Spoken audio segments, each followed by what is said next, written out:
Il y a des douleurs invisibles qui crient plus fort que les blessures physiques. Des silences profonds qui témoignent de tempêtes intérieures. Tu souris à l'extérieur, mais à l'intérieur, ton âme saigne. Tu pries pour que Dieu change les choses autour de toi.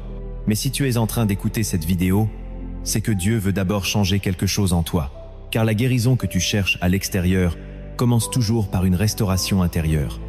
Ce que Dieu prépare dans le secret de ton cœur est plus grand que ce que tes yeux peuvent voir. Et tant que l'intérieur n'est pas guéri, l'extérieur restera en chaos. Tu veux que les portes s'ouvrent, mais Dieu veut d'abord ouvrir les pièces fermées de ton âme. Tu veux la lumière autour de toi, mais Dieu veut d'abord que tu accueilles sa lumière en toi. Car un cœur brisé qui n'est pas restauré devient une prison, même dans la plus belle des bénédictions. Écoute bien, il y a des saisons où Dieu ne permet pas encore la délivrance extérieure, car il est en train de travailler la libération intérieure. C'est dans ton désert que Dieu veut forger ta paix. C'est dans tes larmes qu'il plante la graine de ta joie future. Il n'est pas en retard. Il ne t'a pas oublié. Il creuse les fondations. Il purifie l'amertume.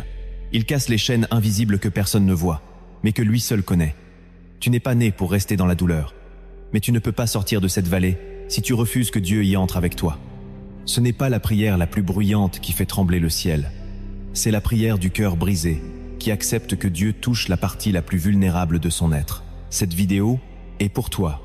Si tu en as assez de faire semblant, si tu en as assez de te battre contre des ennemis extérieurs, alors que ton véritable champ de bataille est à l'intérieur. Avant de demander à Dieu de restaurer tes finances, il veut restaurer ta confiance. Avant de guérir ton corps, il veut guérir ta foi. Avant de te donner une nouvelle relation, il veut restaurer ta valeur. Car si tu reçois une bénédiction avec un cœur malade, tu transformeras cette bénédiction en fardeau. Mais si tu es restauré intérieurement, même au milieu du manque, tu brilleras comme un fils ou une fille du roi. Ce que Dieu veut faire en toi est plus précieux que ce que tu attends qu'il fasse pour toi. Et si tu es prêt à entendre ce message jusqu'au bout, je t'assure que quelque chose va commencer à se déplacer dans ta vie. Pas à l'extérieur d'abord, mais là, dans le sanctuaire sacré de ton cœur, où le Saint-Esprit veut bâtir un autel. Alors, je t'invite à écouter cette parole comme si Dieu lui-même te parlait. Ne te contente pas de rester jusqu'à la fin par curiosité, mais reste avec l'attente que le Seigneur te révèle ce qu'il veut guérir en toi. Car dans cette vidéo, tu vas découvrir des vérités bibliques puissantes, souvent oubliées, mais qui libèrent. Des principes spirituels que les prophètes ont vécus, que Jésus a enseignés, et que des milliers d'hommes et de femmes ont expérimenté dans les moments les plus sombres de leur vie. Dieu est sur le point de te transformer. Et ce ne sera pas une transformation de façade, mais une guérison profonde, durable, éternelle. Clique maintenant sur le bouton like si tu ressens que cette parole est pour toi. Abonne-toi à la chaîne Lumière dans la Vallée pour recevoir d'autres messages prophétiques et écris en commentaire cette déclaration de foi. Seigneur, commence la guérison en moi. Oui, écris-le. Seigneur, commence la guérison en moi. Ce sera ta première prière, ton premier acte de foi. Et si tu restes jusqu'à la fin, tu entendras une prière prophétique pour accompagner ce processus de transformation. Ce que Dieu veut faire en toi est saint, puissant et essentiel pour la mission qu'il te confiera. Tu n'es pas ici par hasard. Dieu veut commencer par toi. Et il commence maintenant. Il est une vérité profonde, enracinée dans toute l'Écriture, que beaucoup négligent ou n'osent pas affronter. Dieu commence toujours son œuvre de transformation à l'intérieur, avant de la manifester à l'extérieur. La guérison visible, la bénédiction, l'élévation, la restauration extérieure ne sont jamais les premiers actes de Dieu. Ce qu'il cherche avant tout, c'est un cœur prêt, une âme restaurée, un esprit guéri. Dès les premières pages de la Bible, ce principe est inscrit dans la manière dont Dieu façonne l'homme. Il prend la poussière du sol, mais il ne l'anime que lorsqu'il insuffle son souffle de vie. Ce souffle est intérieur, invisible, spirituel, mais c'est lui qui donne la vie véritable. Sans ce souffle, l'homme reste forme extérieure vide. Et ainsi, dans ta vie, tu peux avoir une belle apparence, une vie sociale active, une activité ministérielle bien remplie. Mais si ton souffle intérieur est brisé, tu avances dans la fatigue, la confusion et la vulnérabilité. C'est pour cela que la Bible déclare dans Proverbes, chapitre 4, verset 23, « Garde ton cœur plus que toute autre chose, car de lui viennent les sources de la vie. Le cœur est la source, le cœur est le noyau, le cœur est le temple. Et tant que ce cœur est blessé, fermé ou durci, Tout ce qui en sort est pollué. Il est vain de demander à Dieu des miracles visibles, si l'on refuse de lui offrir nos blessures invisibles. C'est pourquoi le psalmiste déclare dans le psaume 147, verset 3. Il guérit ceux qui ont le cœur brisé, et il panse leurs blessures. Dieu est un chirurgien de l'âme. Il s'approche non pas avec des solutions temporaires, mais avec un plan éternel de transformation. Jésus lui-même, lorsqu'il commence son ministère public, ne proclame pas d'abord des victoires matérielles ou politiques. Il ouvre le rouleau d'Ésaïe et lit ceci dans Luc chapitre 4 versets 10 à 8. « L'Esprit du Seigneur est sur moi, parce qu'il m'a oint pour annoncer une bonne nouvelle aux pauvres.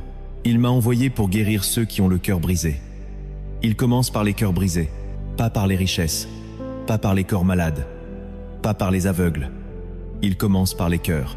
Car si le cœur est guéri, la vision viendra, la libération suivra, la vie prendra un sens. Mais si le cœur reste enfermé dans les chaînes du passé, dans l'amertume, dans les mensonges de l'ennemi, aucune percée extérieure ne pourra libérer l'âme. Regarde la femme samaritaine dans Jean chapitre 4. Elle vient puiser de l'eau. Mais c'est son histoire intérieure que Jésus va d'abord dévoiler. Il met le doigt sur ses relations brisées, sur ses vides affectifs, sur ses blessures émotionnelles. Ce n'est qu'après cela qu'il se révèle à elle comme le Messie. De même, le paralytique dans Marc chapitre 2 est porté devant Jésus. Tous s'attendent à une guérison physique. Mais Jésus commence par lui dire « Tes péchés sont pardonnés », car la racine de sa paralysie est spirituelle avant d'être physique. Le pardon guérit l'âme, et la guérison de l'âme libère le corps. Dans l'Ancien Testament, cette vérité est encore confirmée par les parcours des grands hommes de Dieu.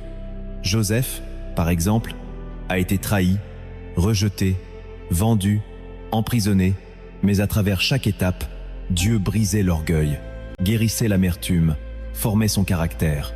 Ce n'est qu'après cette guérison intérieure que Dieu l'a élevé comme gouverneur d'Égypte.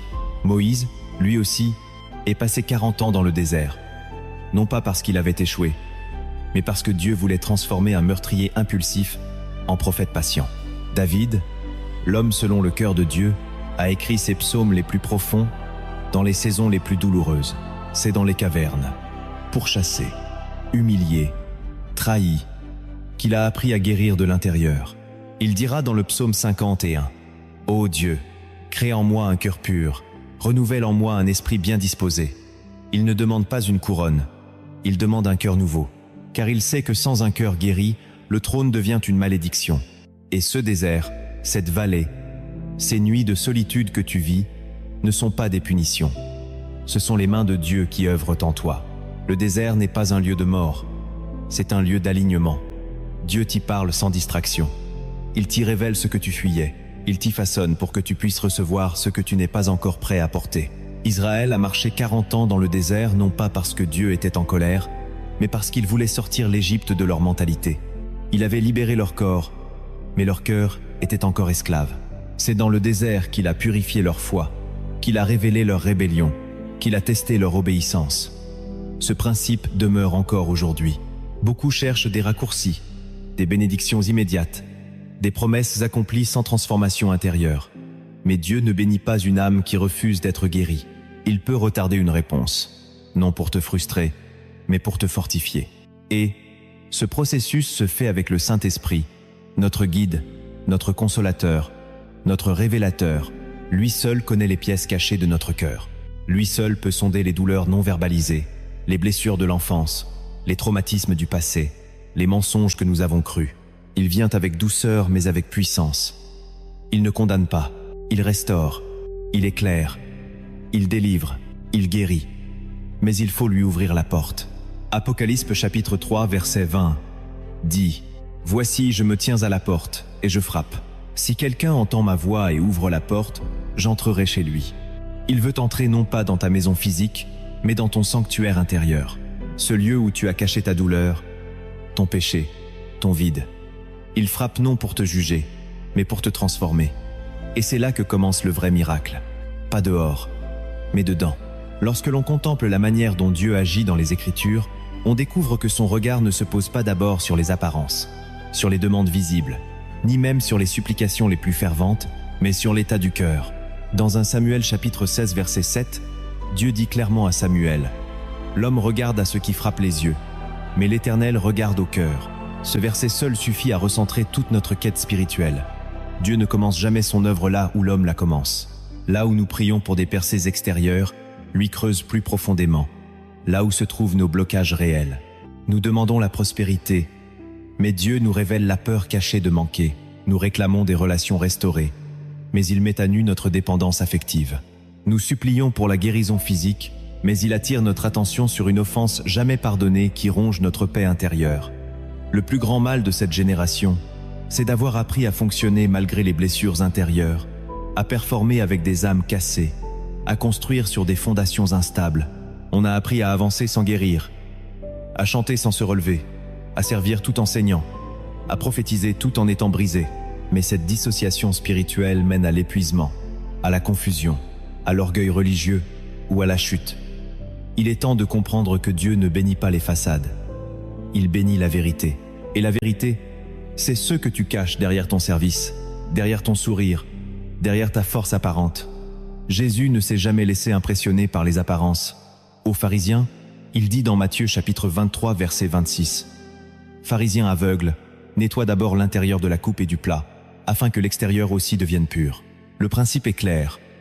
L'intérieur d'abord, car si tu ne laisses pas Dieu purifier ton cœur, ton ministère deviendra une scène, ta prière un rituel, ta foi un fardeau.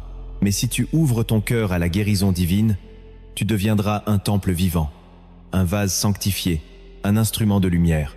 Dieu ne l'a pas seulement aveuglé pour le corriger, il l'a plongé dans une nuit intérieure pour transformer sa vision spirituelle. Durant 3 jours, il n'a ni vu, ni mangé, ni bu. Ce silence n'était pas un châtiment, c'était une opération divine dans son cœur de persécuteur.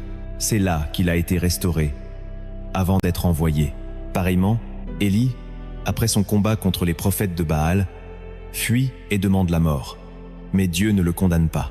Il le nourrit, puis l'envoie dans une caverne, où il lui parle dans un murmure doux et léger. Ce murmure n'était pas une distraction, c'était une restauration. Dieu guérissait l'épuisement, le découragement, la peur. Il n'a pas changé les circonstances autour d'Élie. Il a changé Élie lui-même. Et c'est cette transformation intérieure qui lui a permis de reprendre sa mission avec force. De la même manière, Dieu agit encore aujourd'hui. Mais la majorité des croyants refusent ce processus, car il est silencieux, douloureux, lent, profond. Ils préfèrent les raccourcis, les prophéties sensationnelles, les délivrances expresses. Pourtant, une âme qui ne veut pas guérir ne pourra jamais porter la gloire de Dieu. Une maison construite sur un cœur brisé s'effondrera tôt ou tard. Voilà pourquoi tant de chrétiens tombent, avancent. Ils sautent l'étape de la restauration. Ils ignorent les signaux du Saint-Esprit. Ils étouffent la voix qui les appelle dans le secret. Mais Dieu est patient. Il revient encore, il frappe encore. Il attend que tu dises enfin : « Seigneur, je t'ouvre tout. Je te laisse toucher mes cicatrices. Je te laisse me dire la vérité sur moi-même. Je te laisse me briser si c'est pour me reconstruire. » C'est là que commence la guérison véritable. Pas lorsque tout va bien, mais quand tu n'as plus rien à défendre, quand tu choisis la vérité au lieu de l'image, quand tu laisses Dieu être ton chirurgien et non ton décorateur. Et cette guérison ne vient pas d'un coup, elle est un processus.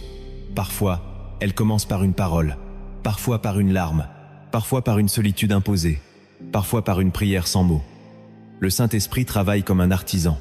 Il ne se précipite pas, il façonne, il polite, il purifie, il restaure, il te ramène à l'enfant que tu étais. Il te montre où le mensonge a été semé. Il t'apprend à renoncer au contrôle. Il te libère de l'orgueil spirituel. Il te redonne la vraie paix, pas celle que tu fabriques, mais celle qu'on reçoit. Et quand cette paix s'installe en toi, tout change. Tu n'as pas besoin de preuves extérieures pour savoir que Dieu agit. Tu ne paniques plus devant les délais. Tu ne cours plus après les signes. Tu sais que celui qui vit en toi est en train de tout aligner. Même si rien ne bouge dehors, tu es transformé dedans. Et c'est ce que Dieu cherche. Des cœurs stables, des âmes restaurées, des temples intérieurs remplis de sa gloire. Car une fois que tu es guéri à l'intérieur, les attaques extérieures ne t'atteignent plus comme avant. Tu ne réagis plus avec panique, mais avec foi. Tu ne vis plus pour plaire, mais pour obéir. Tu ne crains plus le rejet, car tu sais que tu es accepté. Voilà pourquoi l'ennemi combat ta guérison intérieure. Il sait que si tu guéris vraiment, il perdra son accès à ta vie. Il ne pourra plus te manipuler par la peur, par l'amertume, par la culpabilité. Il ne pourra plus te lier à ton passé. Mais pour cela, tu dois faire ce choix. Laisser Dieu faire son œuvre en toi, sans résistance, sans filtre, sans masque. C'est un choix radical, mais c'est le seul chemin vers la vraie liberté.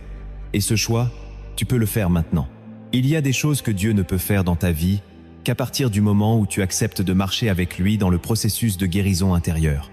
La bénédiction extérieure que tu réclames depuis tant d'années est peu. Être suspendu, non pas parce que Dieu t'a oublié, mais parce qu'il t'aime trop pour te donner ce que ton cœur brisé ne saurait porter. La guérison intérieure est une œuvre lente, parfois douloureuse, mais toujours sainte, car elle touche à l'essence même de ton être. Et Dieu, dans sa sagesse parfaite, agit selon des principes qu'il a laissés dans sa parole, des lois spirituelles invisibles mais puissantes, capables de renverser les murs, d'arracher les racines du passé et de libérer ton âme vers la vie abondante promise en Jésus-Christ. Le premier de ces principes est celui-ci. Dieu révèle avant de restaurer. Il ne guérit pas ce que tu caches. Il ne restaure pas ce que tu refuses d'ouvrir. Lorsque Jésus a rencontré la femme samaritaine, il ne lui a pas parlé d'eau vive avant d'avoir mis le doigt sur sa blessure affective profonde. Il a d'abord confronté ses 5 mariages, son vide, son besoin d'être aimé, reconnu, validé. Car tant que cette zone restait dissimulée, aucun changement réel ne pouvait s'opérer. Dieu, dans sa fidélité, ne se contente pas de colmater les fissures. Il veut reconstruire les fondations.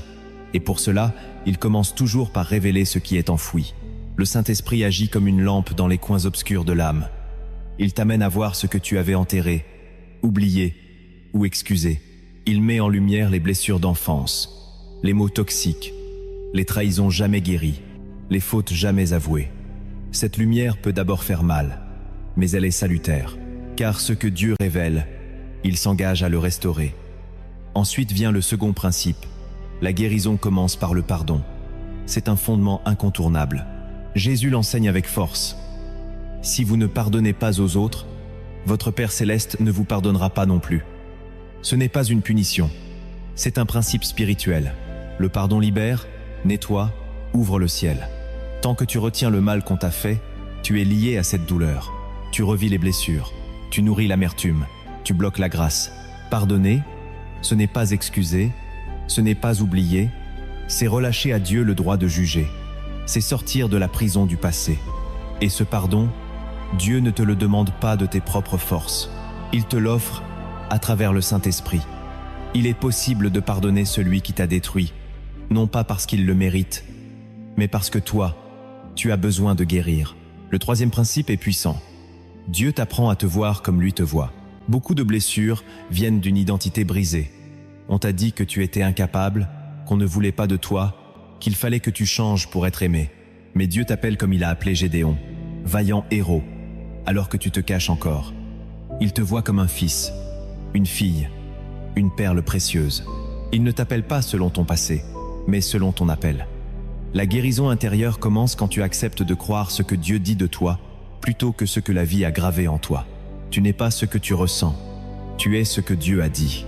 Le quatrième principe est crucial. La confession sincère ouvre la porte de la guérison. Psaume 32, David dit « Tant que je me taisais, mes os se consumaient.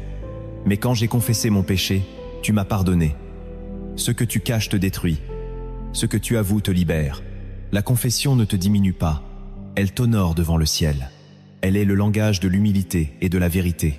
Elle dit à Dieu « Je te fais confiance avec ma laideur, mes fautes, mes faiblesses. » Et c'est là que sa puissance se manifeste. Car il résiste aux orgueilleux, mais il fait grâce aux humbles. Le cinquième principe est libérateur. La parole de Dieu est une médecine intérieure. Proverbe chapitre 4 dit « Mes paroles sont vie pour ceux qui les trouvent, santé pour tout leur corps. » Oui, la parole de Dieu guérit. Elle pénètre l'âme, éclaire la pensée, brise les forteresses. Chaque verset proclamé avec foi devient une semence de restauration. La lecture quotidienne des Écritures n'est pas une discipline religieuse, c'est une transfusion de vie. Lorsque tu médites sur les promesses de Dieu, tu rééduques ton cœur, tu renouvelles ton intelligence, tu te réalignes avec le ciel. Les blessures de rejet, d'abandon, de trahison trouvent leur réponse dans les vérités éternelles de la Bible. Elle est plus tranchante qu'une épée, plus douce qu'un baume. Elle guérit là où aucun mot humain ne peut atteindre. Et c'est pourquoi le diable fait tout pour te distraire de la parole. Il sait que c'est là que commence ta vraie délivrance. La guérison intérieure n'est pas une émotion passagère. C'est une œuvre profonde qui commence quand tu ouvres ta Bible, non pour remplir un devoir, mais pour rencontrer le Dieu qui veut te restaurer entièrement. Car ce Dieu est encore celui qui guérit les cœurs brisés, et il veut commencer aujourd'hui avec toi. La suite du processus de guérison intérieure continue avec un principe que beaucoup ne comprennent pas. Le silence de Dieu est un espace de reconstruction. Lorsque Dieu se tait, ce n'est pas qu'il est absent, c'est souvent parce qu'il est en train d'agir en profondeur. Élie, prophète puissant, tombe dans la peur après avoir vaincu les prophètes de Baal. Il fuit, se cache et demande la mort. Dieu aurait pu lui répondre par un tonnerre ou une voix spectaculaire, mais il choisit de lui parler dans un murmure doux et léger. Ce murmure est une réponse silencieuse, une manifestation tendre du Père. C'est dans ces moments de silence que Dieu répare, réajuste, renouvelle. Il ne te parle pas toujours pour te rassurer, mais pour te reconstruire. Et dans ce silence, il restaure les émotions. Il calme les tempêtes intérieures. Il pose des fondations. Ne fuis pas les silences de Dieu, car c'est souvent dans le silence que se forment les piliers de ta foi. Ensuite, vient un principe essentiel. L'écoute du Saint-Esprit restaure les zones oubliées. Jésus a dit que le Saint-Esprit nous enseignerait toutes choses, nous rappellerait tout ce qu'il a dit, et nous conduirait dans toute la vérité. Le Saint-Esprit est bien plus qu'une sensation, bien plus qu'une puissance. Il est un thérapeute céleste, un révélateur divin, un consolateur surnaturel. Il te parle dans des soupirs, dans des impressions, dans des rêves, dans des rappels. Parfois, il va te montrer une scène de ton enfance, un événement enfoui, une blessure ignorée, pour que tu la présentes enfin à Dieu. Il ne fait pas remonter les douleurs pour te faire du mal, mais pour t'en libérer. Quand tu l'écoutes, il te guide vers la vérité, même si elle dérange. Il ne flatte pas, il éclaire, il ne condamne pas, il délivre. Il te conduit vers une réconciliation avec toi-même, avec ton histoire, avec ton appel. C'est pourquoi il est essentiel de développer une sensibilité à sa voix. Éteins le bruit, isole-toi, parle-lui, écris ce qu'il te dit, obéis quand il t'instruit, car dans sa voix se trouve la clé de ta restauration. Le 8e principe est souvent négligé. Pourtant, il est puissant. Dieu utilise les autres pour te guérir. Jacques chapitre 5 verset 6 dit « Confessez vos péchés les uns aux autres, priez les uns pour les autres, afin que vous soyez guéris. » Il y a une dimension de guérison qui ne s'active que dans la relation, dans l'ouverture à l'autre, dans la communion sincère. L'ennemi veut t'isoler, car il sait que la solitude non choisie fragilise l'âme. Mais Dieu place sur ton chemin des hommes et des femmes, des mentors, des amis spirituels, des frères et sœurs qui, par une parole, une prière, une écoute, vont participer à ton processus de restauration. Ruth a été restaurée en cheminant avec Naomi. Élisée a été affermi auprès d'Élie. Paul a eu Barnabas. Tu n'as pas été créé pour guérir seul. Il y a dans l'humilité d'ouvrir son cœur à un autre enfant de Dieu une puissance insoupçonnée. Ne méprise pas l'aide de Dieu à travers ses instruments humains. Le 9e principe est profond. La persévérance dans l'épreuve façonne la maturité intérieure. L'apôtre Paul écrit que l'épreuve produit la persévérance. La persévérance, la victoire dans l'épreuve, et la victoire l'espérance. Dieu ne presse pas la guérison, il la forme à travers les saisons. Joseph, avant de devenir gouverneur, a été trahi, vendu, oublié. Mais il n'a pas abandonné sa foi. Il a persévéré dans le service, dans la pureté, dans l'intégrité. Et c'est dans la persévérance que Dieu a fortifié son cœur. La guérison intérieure se révèle souvent quand tu restes fidèle, même quand tu n'en ressens plus la force. C'est là que tu grandis. C'est là que tu apprends à faire confiance. C'est là que ton cœur cesse d'être agité par les circonstances. Chaque épreuve est un terrain de transformation. Dieu y forge ton obéissance, ton calme, ta paix. La maturité ne vient pas par la théorie, mais par l'endurance. Et cette endurance libère une paix stable, inébranlable. Enfin, le 10e principe conclut cette série de clés. L'action obéissante active la guérison. Jésus a souvent demandé une action simple avant de libérer la guérison. Lève-toi, va te laver, étends ta main. Ce geste de foi est le point de contact entre la grâce et la décision. Parfois, tu attends que tout soit réglé pour obéir, alors que Dieu attend ton obéissance pour agir. Il te demande peu, être de relâcher une offense, d'abandonner une relation toxique, de faire un jeûne, de demander pardon, de changer de voie. Et c'est ce pas, cet acte de foi, qui ouvre la porte à une restauration que tu n'imagines pas. La foi n'est pas un sentiment, c'est un mouvement vers Dieu. Et chaque mouvement déclenche une réponse céleste. Il ne suffit pas de savoir que Dieu guérit, il faut marcher avec lui dans la direction qu'il montre. Ce peut être une démarche simple, mais spirituellement décisive. L'homme à la main sèche a étendu sa main. La femme à la perte de sang a touché le vêtement. Le serviteur a plongé 7 fois. Toi aussi, il y a une action que Dieu attend de toi aujourd'hui. Et cette action, aussi petite soit-elle, est la clé de la porte qui mène à ta guérison intérieure. Tu n'as pas besoin d'être parfait pour commencer. Tu as juste besoin d'être prêt à obéir, même tremblant, même hésitant, même en larmes, car Dieu regarde au cœur. Et si ton cœur dit « Je veux être guéri », alors il fera le reste. Il te relèvera, il te restaurera, il fera couler son huile sur les plaies de ton âme, et tu verras alors que la guérison extérieure que tu espérais n'était que la conséquence d'un miracle bien plus grand. Dieu t'a guéri à l'intérieur. Et cette œuvre-là, aucune tempête ne pourra la renverser. Le cœur de Dieu n'est pas simplement tourné vers tes douleurs visibles, mais vers les racines invisibles qui alimentent tes larmes. Et pour t'amener à la vraie guérison, il ne commence pas par ce que tu montres, mais par ce que tu caches. Il ne commence pas par l'extérieur, mais par ton sanctuaire intérieur, là où tes pensées profondes se forment, là où les souvenirs douloureux se logent, là où ton identité a été fracturée. Et pour comprendre pourquoi Dieu agit de cette manière, il faut plonger dans des vérités cachées, des dimensions spirituelles que seul l'Esprit peut révéler à ceux qui ont soif de liberté véritable. La première vérité, c'est que Dieu voit ton cœur comme un temple. Non pas un simple lieu de passage émotionnel, mais un sanctuaire sacré destiné à accueillir sa présence. Dans 1 Corinthiens chapitre 3 verset 16, il est écrit « Ne savez-vous pas que vous êtes le temple de Dieu et que l'Esprit de Dieu habite en vous ?» Ce n'est pas une image symbolique, c'est une réalité spirituelle. Dieu a choisi ton cœur comme habitation. Et comme pour tout temple, il doit être purifié, sanctifié, préparé. Dans l'Ancien Testament, aucun prêtre n'entrait dans le Saint des Saints sans passer par la purification. Aujourd'hui, Dieu ne te demande plus des rituels extérieurs, mais une consécration intérieure. Si ton cœur est rempli d'amertume, de peur, de honte ou de péché caché, cela bloque le flux de sa présence. Le temple peut avoir l'apparence de la sainteté, mais si le voile n'est pas déchiré, la gloire ne se manifeste pas. Dieu ne cherche pas des décorations religieuses, il cherche des cœurs disponibles. La deuxième vérité est bouleversante. Une âme blessée altère ta perception de Dieu. Ce que tu vis en toi colore ta manière de comprendre qui Dieu est. Si tu es rempli de rejet, tu auras du mal à croire qu'il t'aime sans condition. Si tu portes des blessures de trahison, tu hésiteras à faire confiance à sa fidélité. Si ton cœur est enchaîné par la peur, tu n'oseras pas croire en ses promesses. L'exemple de Jacob en est la preuve. Il lutte toute sa vie, croyant que Dieu est contre lui, alors que Dieu veut simplement le bénir et changer son nom. La perception déformée que tu as de Dieu devient un filtre entre toi et sa vérité. Mais quand ton cœur est guéri, tu vois enfin Dieu comme il est. Un Père bon, juste, fidèle, patient, passionné par ta restauration.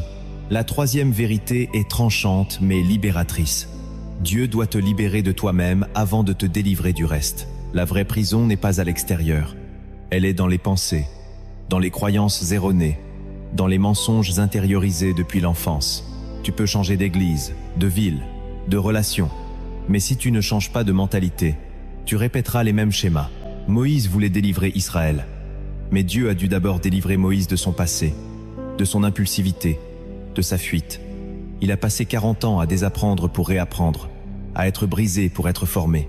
Et toi aussi, Dieu veut t'arracher à toi-même, à ton besoin de contrôle, à ton orgueil spirituel, à ta peur de souffrir encore. Il veut te montrer que le plus grand combat n'est pas contre les autres, mais contre les murs que tu as construits pour te protéger. Ces murs sont devenus des prisons. Mais aujourd'hui, il vient les faire tomber. Et quand ils tomberont, tu découvriras une liberté nouvelle, une paix qui ne dépend pas des circonstances, une guérison qui ne dépend pas des autres. Tu ne seras plus l'otage de ton passé, mais le temple vivant d'un Dieu qui t'habite avec gloire. La quatrième vérité que Dieu veut révéler dans ce chemin de guérison intérieure est celle-ci. La guérison de ton être intérieur libère ton autorité spirituelle. Beaucoup demandent à Dieu de les utiliser puissamment, de les faire briller, de leur confier des responsabilités dans le royaume, mais ignorent que le canal par lequel passe l'onction, c'est un cœur restauré. Jésus parlait avec autorité parce qu'il ne portait en lui aucune blessure non soumise au Père. Il n'avait ni peur, ni confusion, ni amertume, ni besoin d'approbation humaine. Sa paix intérieure était totale, son identité enracinée, sa mission claire. Et c'est pour cela que même les démons obéissaient à sa parole. Lorsque ton âme est guérie, ton autorité devient naturelle. Tu n'as plus besoin de crier pour être écouté, ni de manipuler pour être suivi. C'est le fruit de ta guérison qui commence à parler plus fort que tes discours. Pierre, avant la croix, est impulsif, instable, effrayé. Mais après sa restauration par Jésus, il devient un roc, un porte-voix du royaume, un leader qui affermit les autres. Pourquoi ? Parce qu'il a été restauré de sa honte, de sa trahison, de son passé. Une âme guérie dégage une autorité tranquille, irrésistible, authentique. C'est cette autorité-là que Dieu veut libérer en toi. La 5e vérité est intime.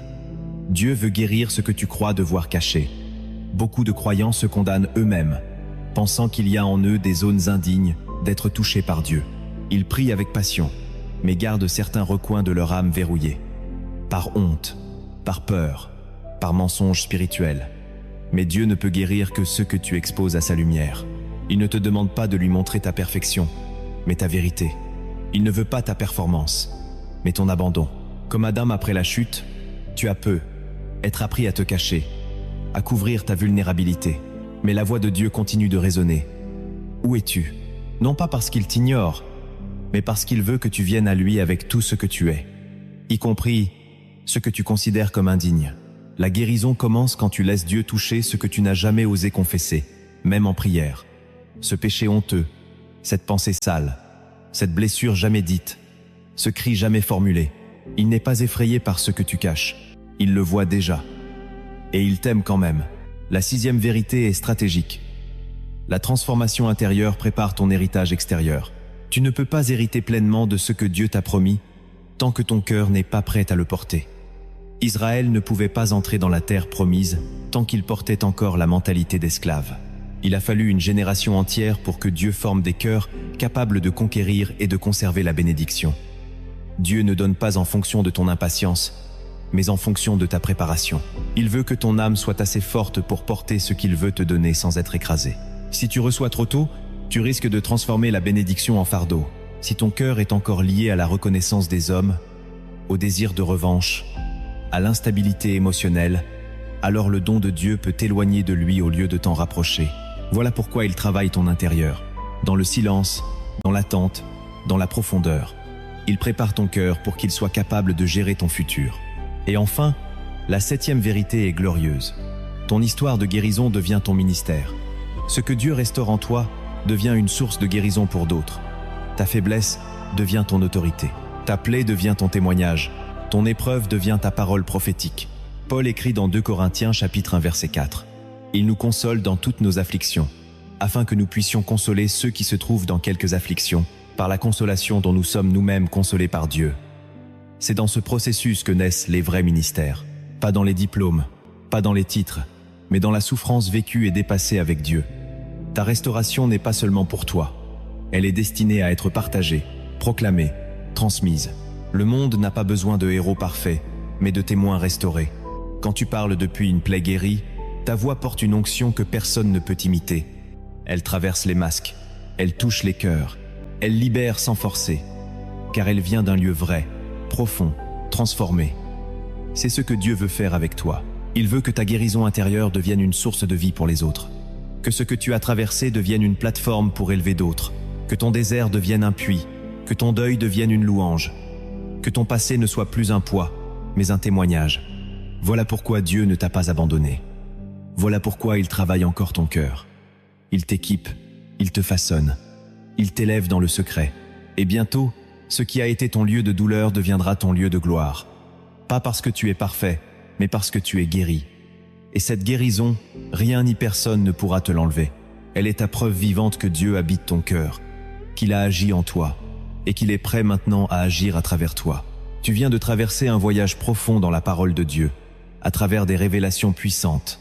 des vérités bibliques cachées et des principes spirituels capables de transformer radicalement ta vie intérieure. Mais la guérison ne devient réelle que lorsqu'elle descend de la tête au cœur, puis du cœur aux actes. Le temps est venu de faire descendre la révélation dans l'action, car si tu entends cette parole sans l'appliquer, elle devient comme une pluie qui tombe sur du ciment. Elle coule, mais ne pénètre pas. Dieu t'appelle maintenant à incarner cette guérison, à la vivre pleinement, à en faire un style de vie, et non une simple émotion. Et cela commence par la première étape, essentielle et trop souvent négligée. Reconnaître que tu as besoin de guérison. Tant de personnes se disent fortes parce qu'elles ont survécu à des douleurs. Mais survivre n'est pas guérir. Dieu ne veut pas seulement que tu continues à vivre. Il veut que tu vives pleinement. Et cela commence par un moment de lucidité, où tu dis « Seigneur, je suis brisé, j'ai mal, j'ai besoin de toi. » Ce n'est pas une faiblesse, c'est une force spirituelle. C'est à cet instant que Dieu commence son œuvre. Comme David dans le psaume 32, « Tant que tu te tais, ton être s'épuise. Mais dès que tu ouvres ton cœur avec honnêteté, la guérison se déclenche. Le Saint-Esprit ne peut remplir que ce qui est vide, consoler que ce qui est brisé, reconstruire que ce qui est reconnu comme ruiné. Et quand tu fais ce pas de reconnaissance, tu peux avancer vers la deuxième étape.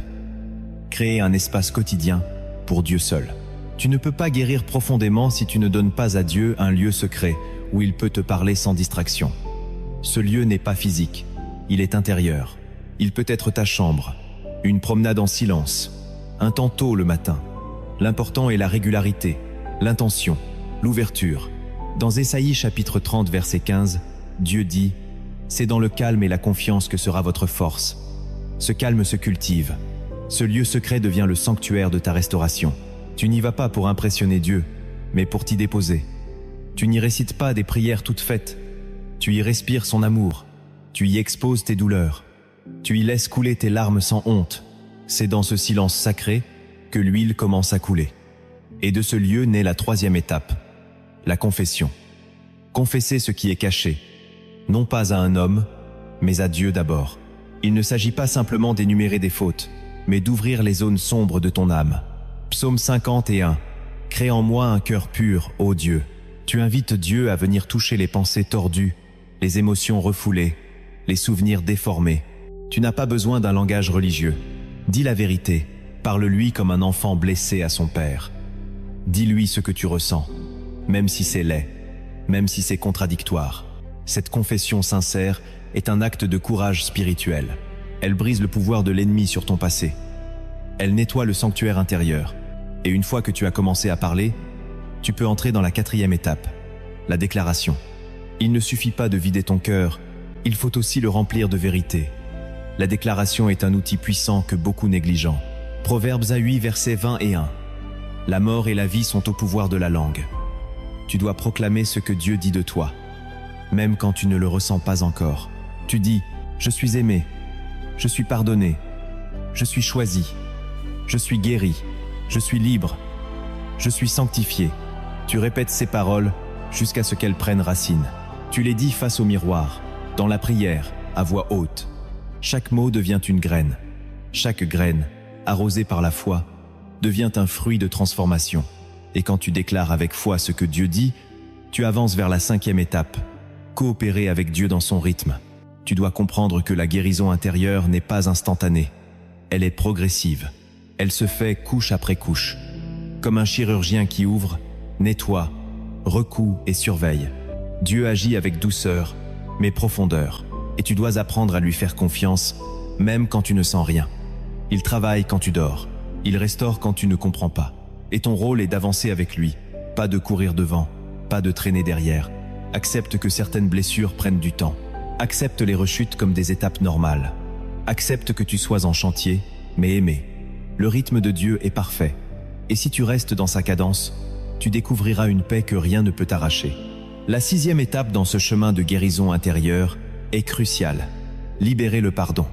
Le pardon est un acte spirituel qui déverrouille des prisons invisibles. Tant que tu retiens une offense, une blessure, une injustice, tu restes lié à la personne qui t'a blessé. Ce lien est toxique, spirituellement corrosif. Le pardon ne signifie pas que ce qu'on t'a fait est acceptable. Il signifie que tu refuses de rester prisonnier de cette douleur. Joseph avait toutes les raisons du monde de haïr ses frères, de se venger, de les humilier. Pourtant, lorsqu'il les revoit, il pleure, il les embrasse, il les restaure. Pourquoi? Parce que son cœur avait été guéri en secret, bien avant la confrontation. Dieu avait travaillé son intérieur dans les années d'oubli et de prison. Et toi aussi, Dieu veut t'amener à cette maturité spirituelle, où tu n'es plus dirigé par la blessure, mais par l'amour. Pratique le pardon chaque jour. Fais une liste des personnes que tu dois libérer. Prie pour elles, nomme-les devant Dieu, relâche-les symboliquement. Dis à haute voix, « Seigneur, je les bénis, je ne leur dois plus rien, je ne leur en veux plus. » Tu verras que la paix entrera en toi comme un fleuve. Le pardon, c'est le souffle du royaume. Sans lui, tu ne peux pas respirer l'amour de Dieu pleinement. La 7e étape est tout aussi stratégique. Changer ton environnement et tes habitudes. La guérison intérieure n'est pas compatible avec un mode de vie désordonné. Tu dois protéger ce que Dieu restaure. Cela signifie peu. Être coupé certaines relations toxiques. Cesser d'écouter certains contenus qui ranimeraient la colère ou la peur. Arrêter d'aller dans des lieux qui réactivent tes traumatismes. Ton âme est un jardin, et Dieu t'en confie l'entretien. Ce que tu regardes, ce que tu entends, ce que tu médites nourrit ton être intérieur. Si tu continues à t'exposer à ce qui blesse, tu bloques la restauration. Dieu t'appelle à un alignement, à un tri, à une sanctification intérieure qui se manifeste aussi extérieurement. Fais de nouveaux choix. Laisse le Saint-Esprit t'indiquer ce qui doit partir. Et obéis, même si c'est douloureux. Car derrière chaque renoncement, il y a une liberté plus grande. La 8e étape est celle de la connexion. Tu ne peux pas guérir seul. Dieu a placé dans le corps du Christ des frères et sœurs qui portent aussi l'onction de restauration. Jacques chapitre 5 verset 6 nous rappelle « Confessez vos péchés les uns aux autres, priez les uns pour les autres, afin que vous soyez guéris. Cela demande de l'humilité, du discernement et de la sagesse. Mais c'est une clé de guérison spirituelle. Trouve un cercle de prière, un mentor, un ami mature, quelqu'un avec qui tu peux marcher dans la vérité. Ouvre-toi, parle, demande de l'aide. Dieu passe souvent par les autres pour t'aimer, te corriger, te soutenir. Et quand tu es bien entouré, tu guéris plus vite, plus fort, plus profondément. La 9e étape est la répétition, la persévérance. Ne crois pas que la guérison soit un moment émotionnel et soudain. Elle est un choix quotidien. Même quand tu ne ressens rien. Même quand les anciennes douleurs refont surface. Même quand tu es tenté de croire que rien ne change. Continue. Proclame les vérités. Reviens dans la présence de Dieu. Rappelle-toi ses promesses. Ne te laisse pas séduire par l'impatience. La foi, c'est aussi de continuer quand tu ne vois pas. Jésus lui-même, à Gethsémanée, a prié 3 fois la même prière. Il a répété avec intensité, avec persistance. Et c'est dans cette répétition que naît la force. La victoire ne vient pas de la nouveauté, mais de la fidélité. Sois fidèle. Tiens bon. Reste planté dans la vérité, même quand tout tremble. Et enfin, la 10e étape est la mission. Car ta guérison n'est pas la fin du voyage, mais le début d'un ministère. Ce que Dieu a restauré en toi, il veut l'utiliser pour en restaurer d'autres. Ton histoire, ton témoignage, tes larmes, tes victoires. Tout cela devient une semence pour d'autres cœurs blessés. Dieu ne gaspille rien. Ce que tu as traversé, il va s'en servir. Parle, écris, prie pour d'autres, console, écoute, témoigne. Tu es maintenant porteur d'une onction spéciale, celle qui vient du vécu, de la vérité, de la douleur transcendée par la grâce. Tu es un canal, tu es une source, tu es un lieu de refuge pour ceux qui vivent ce que tu as vécu. Et pour t'encourager, écoute cette histoire inspirée des cieux. Une âme vivait dans une maison en ruine. Chaque pièce était marquée par un traumatisme. La porte était fermée, les volets barricadés, les miroirs brisés. Un jour, quelqu'un frappa. Cette âme ouvrit timidement. C'était Jésus. Il n'est pas entré avec des reproches, mais avec une douce autorité. Il est allé dans chaque pièce, a allumé la lumière, a balayé la poussière, a recollé les morceaux. Il n'a pas eu peur des odeurs, ni des murs effondrés. Il a restauré, lentement, tendrement. Et chaque jour, il revenait. Il chantait dans les couloirs. Il posait des fleurs. Il peignait les murs. Et cette maison devint un palais. Puis, une autre âme perdue est passée. Elle a vu la lumière. Elle est entrée. Et elle aussi a été restaurée. Tu es cette maison.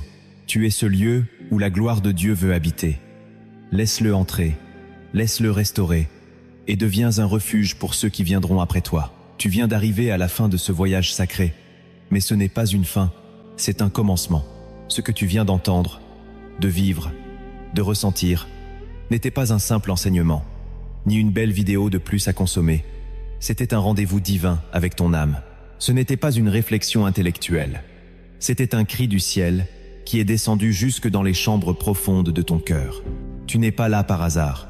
Si tu as écouté jusqu'ici, c'est que Dieu a commencé quelque chose de trop important en toi pour que tu l'abandonnes maintenant. Ce n'est pas une coïncidence si tu as pleuré, si tu as ressenti quelque chose que tu n'arrivais pas à expliquer, si tu as senti une paix que tu n'as pas eue depuis longtemps, si une vérité a percuté ta pensée, au point de te faire t'arrêter, réfléchir, trembler.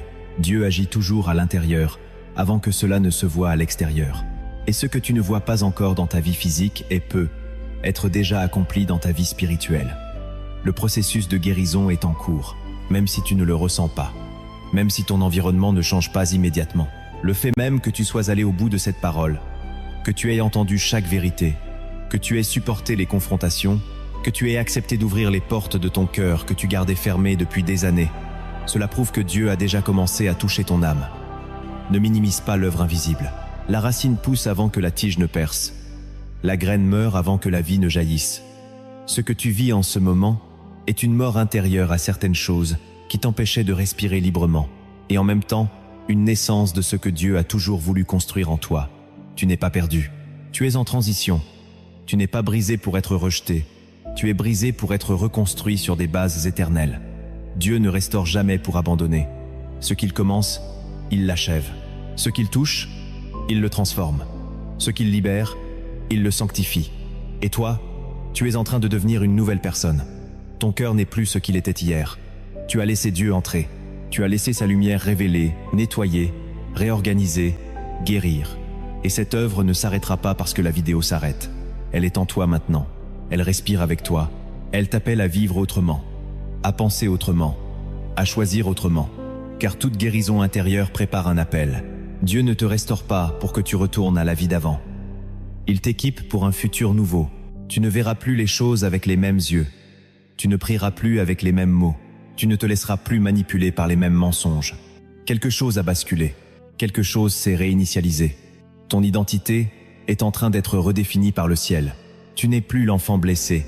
Tu es le fils, la fille, choisi par le Père pour marcher avec lui, pour parler en son nom, pour porter sa gloire, pour bénir d'autres âmes qui passeront par les mêmes vallées que toi. Et c'est pourquoi il est temps de préparer ton cœur pour le moment qui vient. Un moment sacré, un moment de silence, un moment où tu ne vas plus réfléchir, mais recevoir. Un moment de prière, mais pas une prière légère, automatique, distraite. Une prière de scellage, une prière qui vient clore ce que Dieu a commencé. Non pour l'arrêter, mais pour le sceller dans l'éternité. Ce que tu vas vivre maintenant est une rencontre, une activation, une déclaration dans le monde spirituel. Alors je t'invite à te préparer. Éloigne-toi de tout bruit. Mets-toi dans une position d'écoute. Ferme les yeux. Pose une main sur ton cœur. Respire profondément. Ne te presse pas. Ce moment est saint. Ce moment est pour toi. Tu n'écoutes pas simplement une voix. Tu t'alignes avec la voix de Dieu. Tu ne fais pas que suivre une vidéo. Tu entres dans une réalité céleste. Ton cœur est prêt. Ta foi est active. Ton âme est ouverte. Et maintenant, tu vas recevoir. Prions le Seigneur. Père éternel, Dieu de gloire et de compassion, je viens devant toi maintenant avec ton enfant, dans le silence, dans l'humilité, dans la vérité, pour te dire merci.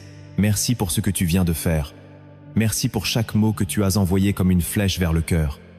Merci pour chaque larme qui a coulé, chaque poids qui est tombé, chaque vérité qui a percuté. Merci pour cette âme qui s'est ouverte à toi avec sincérité, vulnérabilité, abandon. Seigneur, je te rends gloire pour cette œuvre invisible que tu as commencée, car tu ne la laisseras pas inachevée. Et maintenant, dans l'autorité de Jésus-Christ, je viens proclamer une prière de scellage sur tout ce que tu as planté, sur tout ce que tu as réveillé, sur tout ce que tu as guéri. Père, je te demande de fermer définitivement la porte aux blessures anciennes, aux mensonges de l'ennemi, aux voix de la condamnation, aux chaînes du passé. Je te demande de saturer cette âme de ta paix, de l'immerger dans ta présence, de l'entourer d'anges de lumière, de la couvrir du sang de l'agneau. Je déclare qu'aucune puissance des ténèbres ne pourra voler cette restauration. Je déclare que la lumière que tu as allumée ne sera pas éteinte. Je déclare que le travail que tu as commencé sera mené à terme.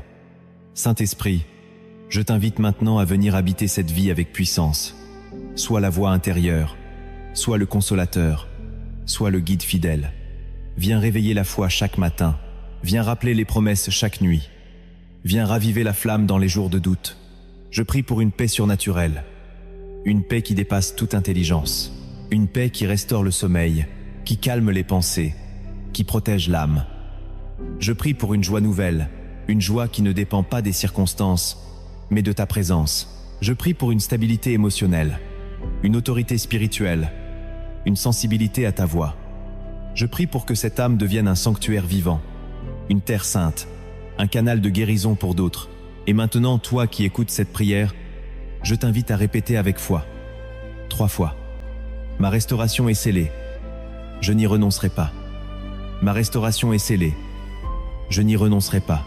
Ma restauration est scellée. Je n'y renoncerai pas. Et si tu le crois de tout ton cœur, dis Amen. Ce mot n'est pas une fin, c'est une activation. Il signifie qu'il en soit ainsi, et qu'il en soit ainsi dans ta vie. Maintenant que tu as reçu, Dieu t'invite à agir. Ne laisse pas cette œuvre se perdre dans l'oubli ou l'inactivité. Écris en commentaire cette déclaration de foi. Je choisis d'être guéri en profondeur par Jésus. Écris-le. Affirme-le. C'est ta réponse au ciel. Ensuite, pense à 5 personnes qui ont besoin de ce message et envoie-leur cette vidéo. Partage ce que tu as reçu. Ne garde pas pour toi ce qui peut sauver une autre vie. Et prends un engagement. Dès aujourd'hui, accorde chaque jour au moins 10 minutes à Dieu, seul avec lui. Pas pour lui parler, juste pour être là. Laisse sa présence t'habiter, te remplir, te guérir encore. Car la guérison est une œuvre continue. Ce que Dieu a commencé, tu dois maintenant l'entretenir, l'honorer, le protéger. Et à travers toi, d'autres guériront, d'autres se relèveront, d'autres découvriront que leur vie n'est pas finie. Tu es un porteur de restauration. Tu es une lumière dans la vallée. Et je te le dis maintenant, avec toute la foi que j'ai en Jésus-Christ, tu ne retourneras pas en arrière, tu ne retomberas pas dans ce puits. Tu ne revivras plus ces nuits noires. Tu ne seras plus l'otage de ces souvenirs. Tu es libre, tu es nouveau, tu es choisi, tu es aimé et tu es prêt. Ce que Dieu a fait en toi aujourd'hui, aucun homme ne pourra l'effacer. Aucun démon ne pourra l'annuler. Aucun mensonge ne pourra le contredire, car le ciel a parlé. Et quand Dieu parle, tout s'aligne. Alors marche, vis, proclame, aime, relève-toi, serre, ris de nouveau, danse si ton cœur en a besoin, chante si l'espérance revient. Et même si tu retombes, rappelle-toi ceci. Tu n'as pas été appelé à l'échec. Tu es appelé à la transformation. Et Dieu ne s'arrêtera pas tant que tu ne seras pas pleinement restauré, rayonnant, affermi et prêt pour le prochain chapitre. Tu n'es pas ce que tu as vécu. Tu es ce que Dieu est en train de faire de toi. Retiens cette phrase comme un ancrage. Aucune douleur n'est éternelle si tu la remets à Jésus. Et maintenant, alors que cette vidéo touche à sa fin, sache ceci. Ma prière continue pour toi. Le ciel est encore ouvert sur toi. Et ta guérison intérieure est le plus grand miracle que Dieu voulait déclencher aujourd'hui. Il l'a fait. Il l'a commencé. Il l'a scellé. Et toi, continue, car l'histoire ne fait que commencer. Que Dieu vous bénisse.